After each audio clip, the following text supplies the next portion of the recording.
O Senhor esteja convosco.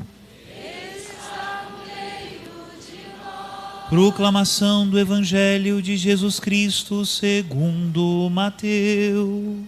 Glória a vós, Senhor.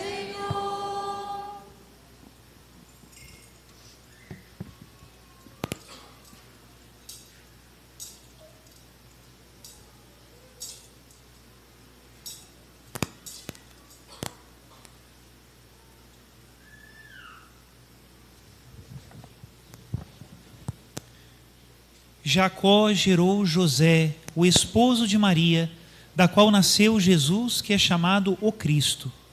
A origem de Jesus Cristo foi assim. Maria, sua mãe, estava prometida em casamento a José. E antes de viverem juntos, ela ficou grávida pela ação do Espírito Santo.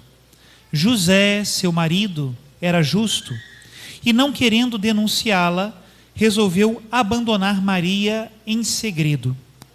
Enquanto José pensava nisso, eis que o anjo do Senhor apareceu-lhe em sonho e lhe disse: José, filho de Davi, não tenhas medo de receber Maria como tua esposa, porque ela concebeu pela ação do Espírito Santo. Ela dará à luz um filho, e tu lhe darás o nome de Jesus. Eis que ele vai salvar o seu povo dos seus pecados. Quando acordou, José fez conforme o anjo do Senhor havia mandado. Palavra da salvação. Glória a vós, Senhor. Meus queridos irmãos e irmãs, nós sabemos poucas coisas sobre São José. A Sagrada Escritura não nos fala muito, na verdade, sobre ele. Mas no Evangelho que nós lemos hoje, é onde a Sagrada Escritura como que definisse a alma de São José, quando chama São José de justo. E isso não é pouca coisa. Para que a palavra de Deus, inspirada pelo Espírito Santo, chegue ao ponto de qualificar alguém de justo, é porque de fato essa pessoa tinha recebido como graça de Deus uma grandíssima santidade. E no caso da vida de São José, ainda que não tivesse sido escrito que ele era justo, nós já podíamos pensar na sua grande santidade, porque ele, assim como Nossa Senhora, estavam do lado da fonte de toda a santidade, que é Jesus Cristo. Quanto maior a relação da alma humana com Jesus, maior é a sua luz, maior a sua santidade, maior a sua proximidade com Deus. E essa também é a nossa vida, ou seja, o nosso objetivo. Por isso São José para nós é modelo. Agora, uma reflexão que eu gostaria de fazer hoje, e que me parece muito importante para São José, é a seguinte: não tem nenhuma palavra dele na Escritura. Só isso já é algo para se pensar. Como é possível que um santo seja tão querido na história da igreja, tantos patrocínios, padroeiro das famílias, padroeiro da igreja, padroeiro dos viajantes, padroeiro dos trabalhadores, padroeiro dos artesãos, padroeiro das virgens, padroeiro dos seminários, tantas coisas sob o patrocínio de São José, e ele não disse nada na Sagrada Escritura? Como é possível?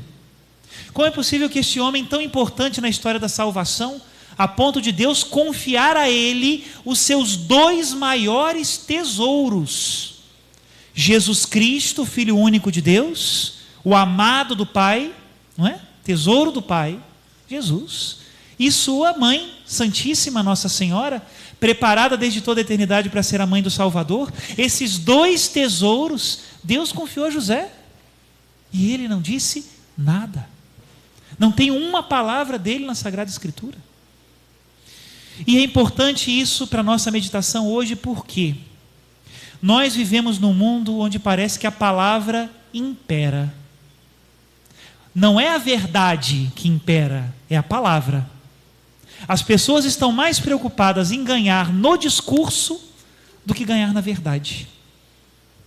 Parece que as pessoas entram em discussões, inclusive na internet, em outros lugares, para colocar uma espécie de troféus na sua parede, né? Eu venci fulano de tal. Eu lacrei fulano de tal.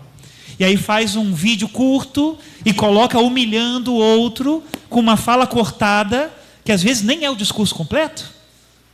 Nós estamos voltando a uma época de barbárie, onde não importa a verdade, importa o discurso, e isso é muito, muito perigoso. Por isso, diante desse mundo que valoriza uma palavra vazia, palavra de espetáculo, palavra só de estética, mas que não tem verdade, nós precisamos olhar para São José, o silencioso José, para ver aquilo que é autêntico, o homem justo, e aquilo que é autêntico e que vem antes de qualquer discurso, de qualquer postagem, de qualquer podcast. O que vem antes? Vem a verdade. Olhar para São José é olhar para alguém que foi transformado pela verdade. Nós sabemos que Jesus é o caminho, a verdade e a vida. Vamos repetir isso? Jesus é o caminho, a verdade. José é um homem transformado por a verdade que é Jesus. E por isso ele é um modelo para nós. Por isso ele é um modelo para nós. Como é que se faz um homem desses? Como é que se constrói um José? Nós precisamos ser Josés, né? Há algumas semanas atrás teve a consagração aqui dos josefinos e josefinas da paróquia, né? Vários, né? E todos nós estávamos dizendo isso, queremos ser como São José. Homens e mulheres, queremos ser como São José. Mas como se constrói um José? Primeira coisa, muito importante. Quem quiser se aproximar de Jesus, quem quiser ser como José, deve meditar cotidianamente a palavra de Deus. Meus irmãos, nós nunca nos cansaremos de dizer isso. Muito bonito, né? O Papa Bento XVI, falecido agora recentemente, das poucas coisas que ele disse antes de morrer foi isso: digam que leiam o Evangelho. Precisamos ler o Evangelho. Precisamos meditar a palavra de Deus. Quando é que um cristão deixa de meditar a palavra de Deus? Quando morre. Nós não temos direito de dizer, esse diploma eu já tirei, já não preciso mais ler a Bíblia. Está errado. Tem uma história antiga, né, dos monges antigos. Dizem que o monge lá no seu mosteiro no meio do deserto estava muito ruinzinho, muito doente. E aí ele estava na cama, deitado, e tinha um irmão mais novo assistindo ele, que já estava na sua agonia, não é? E o monge dizia uma coisa e ninguém entendia o que ele dizia, né? Mexia com a boca, tentava falar, e ninguém entendia. E aquele mongezinho novo, né, estava ali tentando. O que ele quer? Será que ele quer água? Será que ele quer ver alguém? Será que ele quer pedir perdão para alguém? O que esse santo homem, né, já idoso, envelhecido ali no serviço do Senhor, o que ele está querendo dizer? Aí depois chega na cela, né, assim se chamam os quartos dos mosteiros, né, celas. Chega na cela um monge mais antigo, da mesma época que aquele que estava falecendo. E ele vê aquela agonia, não é?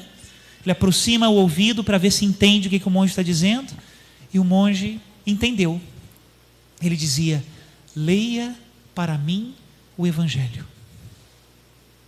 É o que ele queria ouvir pela última vez. É o que ele queria morrer ouvindo. Nós precisamos ser assim. Se constrói um José a partir da meditação contínua da palavra de Deus. E por isso às vezes é bom calar. Grande problema hoje, não é? As pessoas não têm paciência para ler. A gente parece estar esquecendo que para aprender coisas na meditação é necessário viver o tédio. As pessoas hoje já não sabem mais viver o tédio. 5 minutos de silêncio e as pessoas estão desesperadas. Pelo amor de Deus, liga uma música. Pelo amor de Deus, bota no YouTube. Pelo amor de Deus, vamos no Instagram. Ninguém consegue ficar um tempo parado em silêncio. Como é que Deus vai falar no coração se o seu coração é uma rodoviária movimentada que toda hora passa uma notícia diferente e que você não tem tempo de meditar nenhuma delas. Silêncio, medita a palavra. E aí o que a palavra faz? Eu dizia isso hoje no reavivamento da pastoral familiar. Vocês vão escutar tudo de novo, não tem problema nenhum. O que a palavra faz? Ela cria uma casa no seu coração. Uma casa para a fé. Não dá para ter fé. A fé não é um sentimento. Vocês já escutaram isso muitas vezes. Não dá para ter fé se o seu coração não tem a casa da fé. Padre, mas como é que é essa casa da fé? É assim. São Paulo diz que a fé vem pelo ouvido, né? E o ouvir da palavra de Deus. Pois é isso. Você escuta na palavra de Deus que você não pode mais ser desonesto. E você fala, bom, é verdade. Eu preciso melhorar o modo como eu lido com o meu trabalho. Pronto. Nesse mesmo momento, criou-se um cômodo no seu coração. E você vai cuidar desse cômodo. E vai procurar vivê-lo. E a fé vira vida. Eu ouvi na palavra de Deus que eu preciso ajudar os irmãos necessitados. Pronto.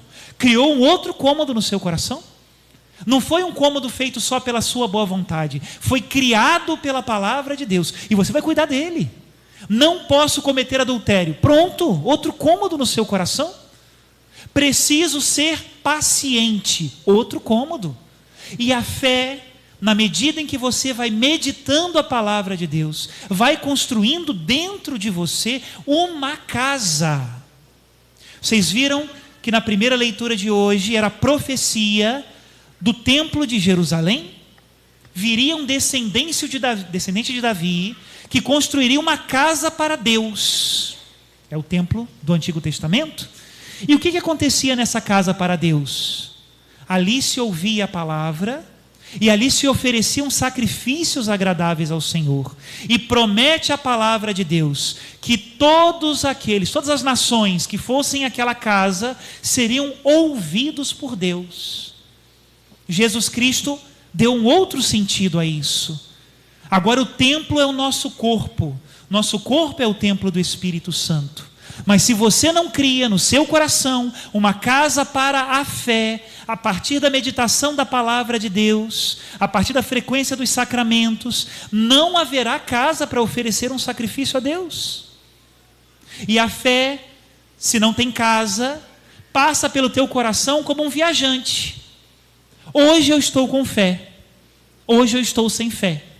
Agora eu me sinto forte, agora eu me sinto fraco. Agora eu creio em tudo, agora eu não creio em nada. Essa instabilidade hoje é porque no teu coração não tem casa. Constrói a casa. Como José, que era um homem firme. Não dava nem tempo. Ele devia ser, aqui está muito bonitinho, cheio de anjinho em volta dele, né? Ele devia ser muito amigo dos anjos mesmo. Porque o anjo falava uma coisa, não dava nem tempo. No versículo seguinte ele já cumpria. Era rápido com ele, o negócio era rápido. E essa casa que você constrói no seu coração para a fé, uma casa construída pela meditação da palavra de Deus, vai com o tempo também se transformando em casa de esperança. Vocês sabem que quais são as 3 virtudes teologais pelas quais nós nos relacionamos com Deus, com as coisas de Deus e com os irmãos? Quais são? A fé, a esperança e a... Pois é, essa casa construída para a fé, aonde a fé pode habitar, com o tempo se transforma também em casa da esperança. O que é a casa da esperança, padre? A esperança, meus irmãos, é aquilo que faz com que a casa seja firme, rígida. Passam as tempestades, mas a casa permanece firme. Quem aqui já ouviu falar da historinha dos 3 porquinhos? Levanta a mão, por favor. Todo mundo conhece os 3 porquinhos, né? Foi muito engraçado quando eu fui fazer missão em Jardim, que é a nossa diocese irmã, lá no Mato Grosso do Sul. Eu visitei algumas aldeias indígenas, né? E eu falei, poxa, vamos lá, né? Eu quero conhecer e tal, não sei o quê. Aí tinha umas crianças indígenas, né? Eu cheguei para ele e falei assim, agora eu vou aprender, né? Cheguei para ele e falei assim, meu filho, qual o seu nome? Achando que ele ia me dizer um nome indígena, né? Ele falou, não, meu nome é Johnny. Eu falei, não, Johnny. Oi, Johnny, tudo bom? Muito prazer, eu sou o José. Aí eu falei, vou perguntar de novo, né? Falei, vou perguntar uma história, né? Qual é a história que você mais gosta? Vai que ele me conta alguma história, né? Tradicional, né? Qual é a história que você mais gosta, Johnny? Ele falou, os 3 porquinhos. Falei, Johnny, a gente está na mesma aldeia, a gente nem está sabendo, né? Pois é. E aí, qual é a história dos 3 porquinhos? Um porquinho construiu a casa de palha, não foi isso? O outro porquinho construiu a casa de madeira. E o terceiro construiu a casa de tijolos. E quem é agora o personagem que entra na história? Olha, se vocês souberem da Bíblia, como sabem dos 3 porquinhos, já estamos parecidos com São José. E o que o lobo mau faz? Sopra. Para quê? Para destruir as casas, né? A de palha caiu. A de madeira caiu. Ficou somente a de tijolos. A esperança é como a casa de tijolos. Lá nos primeiros séculos da igreja, quando vinham as perseguições que faziam muitos mártires, né? E provavam a fé da igreja, os bispos, os padres e os pastores pregavam sobre a esperança do céu, a esperança que não decepciona, Deus que é fiel, Deus que cumpre as suas promessas. E não é verdade que nós também, quando estamos nas nossas tribulações, a gente precisa ouvir isso? Não, Deus não decepciona, Ele não me deixará, eu não caminho sozinho, Deus caminha comigo, a tempestade vai passar, Deus não me deixará. Essa é a esperança. Como é que São José, assim como aquele antigo José do Egito, não é? Como é que São José venceu tantas tribulações? A primeira nós escutamos aqui, né, de aceitar Maria como sua esposa, numa situação que não era nada ideal, depois indo para Belém, depois fugindo para o Egito, depois voltando de Egito de novo para Nazaré. Como é que José é tão pronto e tão firme? Porque era um homem de esperança. E agora chego na terceira virtude teologal. Se nós temos no coração uma casa para a fé, e uma casa cultivada, se você abre um cômodo no seu coração que diz, não roubarás, mas você rouba, mas você é corrupto, aquele cômodo cai. É necessário construir de novo. A casa tem que passar sempre por uma reforma e uma manutenção, sempre. Uma vez que a gente tem a casa da fé e a casa da esperança, que é essa casa de tijolos, né? Que o lobo mau não derruba, aí vem a terceira parte. Essa também será a casa da caridade. E meus irmãos, isso é o mais importante. Quando nós olhamos para os santos, não é? Da igreja, São José também, nós corremos o risco de querer encontrar, como faz muitas vezes aí a mídia e as histórias populares, né? Querer encontrar só milagres extraordinários. Será que ele levitou? Será que ele fez muitos milagres, muitas curas, né? Será que ele andou sobre as águas? Será que ele voou? Sei lá o que ele fez. Multiplicou comida, né? Curou, ressuscitou mortos. E São Paulo nos lembra na primeira carta aos Coríntios que nada disso é verdadeiro milagre. O verdadeiro milagre é o amor a toda prova. E é isso que nós vemos na vida dos santos. Quando o coração desses homens e mulheres de Deus, assim como de São José, se torna uma casa para o amor, eles só sabem dar amor. É aquilo que diz São Paulo. É quando eles podem dizer, me fiz tudo para todos. Já não sou eu que vivo, é Cristo que vive em mim. Quem é que eu amo? Quem, padre? Quem está na minha frente. É a pessoa que eu encontro na rua, é a minha esposa e meu esposo que estão em casa, são os meus filhos, é a minha comunidade, é a minha pastoral, o meu trabalho. Outro dia eu falava com um dos paroquianos aqui, que estava organizando um pequeno grupo de oração com os outros funcionários da empresa, porque muitos tinham sido mandados embora, e eles estavam inseguros. Então qual foi o jeito de amar dessa nossa irmã, daqui da nossa comunidade? Foi fazer um pequeno grupo de oração, e juntar as pessoas para rezarem juntos, para permanecerem no emprego. Olha que bonito. Quantas provas de amor nascem naturalmente de um coração que tem a casa da fé, a casa da esperança e a casa da caridade. Assim é São José. Quando nós pensamos nos santos, com certeza pensamos em gente que está trabalhando muito. Quantos pedidos, quantas graças, quanta intercessão. Assim deve ser a nossa vida. Enquanto nós não nos convencermos que nós viemos a este mundo para amar e para servir, nós ainda não entendemos o que é ser católico.